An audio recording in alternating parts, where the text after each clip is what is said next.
Casalema house by Gonzalo Mardones v Arquitectos in Barnechea, Chile.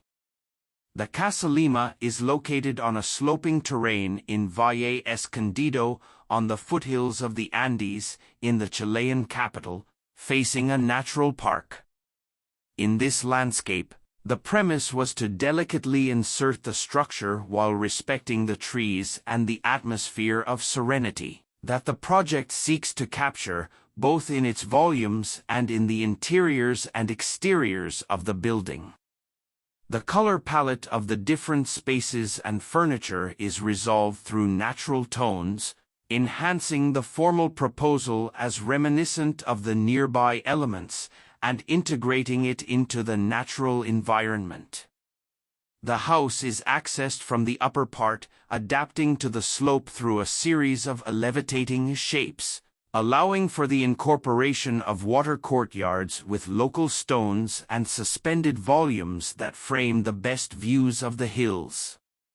This way, the house maintains its introversion towards the street while opening the social area and bedrooms towards the best views of the park and the golf course, through a series of terraces, visible concrete strips, that are the protagonists of the volumetric composition. The barbecue area is partially underground to emerge at garden level, harmonizing with the ravine and the park with ground cover and native trees typical of the foothills.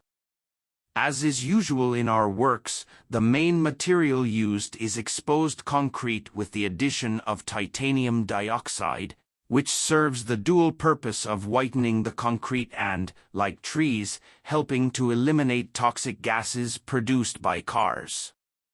The second material used is wood, which helps the house blend into the essentially natural environment, establishing a dialogue with the wonderful landscape.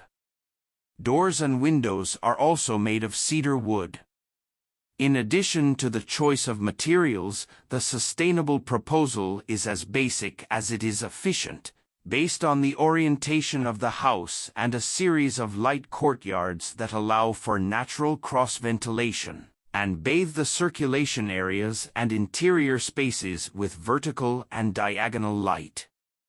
Thus, the house also manifests itself with simplicity in its interiors, using noble and austere materials and furniture in order to enhance the described atmosphere.